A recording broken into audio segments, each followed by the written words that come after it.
ये कथा कैसी है?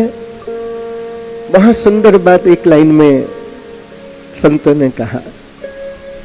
संतों की विशेषता कितनी बढ़िया है कि बड़ी सी बड़ी बात को बहुत सुंदरता से छोटे रूप में कह देते हैं, और हम लोग छोटी छोटी बात को बहुत बड़ा बना लेते हैं। ये अंतर है हम में और संतों में। संत बड़ी से बड़ी गहरी बात को बहुत टू द पॉइंट छोटे रूप में समझा देते हैं, और हम लोग छोटी छोटी सी बात को बहुत बड़ा जीवन में कर लेते हैं। महात्म में पहले ही संत कह दे रहे हैं, कैसी है कथा? कृष्ण प्राप्ति करम शाश्वत साधन तदादुनम। शाश्वत साधन, श्री कृष्ण प्राप्ति का शाश्वत साधन क्या है? ऐसा रास्ता है जिससे हमारा जो एक्चुअल अल्टीमेट एम है वहां तक कैसे पहुंचे। एक्चुअल में हमारा अल्टीमेट एम है क्या, गोल है क्या? संसार के गोल तो हम लोग डिसाइड करते हैं कि इस साल हमें ये प्रोग्रेस करना है, अगले 5 साल में यहां तक पहुंचना है, अगले 10 साल में हम अपने आप को यहां देखते हैं। फिर वो देखने वाला बचे ना बचे वो एक अलग बात है, लेकिन वो गोल बना करके रखता है।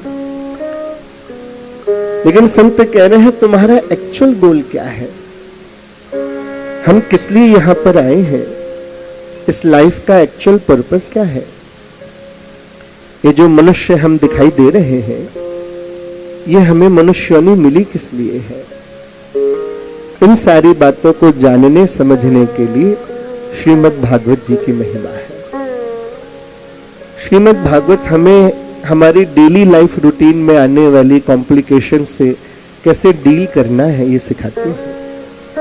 लेकिन सीख हम तब सकते हैं जब इस कथा को बहुत ध्यान से, सावधान होकर के, जागरूक होकर के सुने। आपने एक शब्द सुना होगा, गंभीर कहते हैं। सुना आपने कभी? कहते हैं ना, गंभीरता से बैठना चाहिए, गंभीरता से सुनना चाहिए। इसका भी हम लोगों ने बहुत गलत अर्थ निकाला।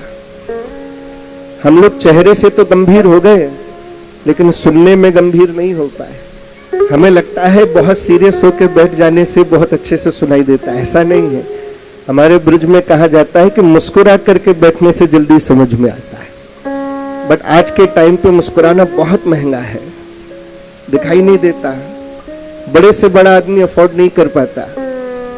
पर आज इन 7 दिनों में कोशिश करें, यहाँ पे भगवान ने ऐसी व्यवस्था की हुई है कि आप सबको मुस्कुराहट फ्री में मिल सकती है। कोई इसका चार्ज नहीं है, कोई जीएसटी नहीं। तो प्रेम से मुस्कुरा करके अच्छे से सुने तो आपको समझ में आएगी, ये कथा काम आएगी।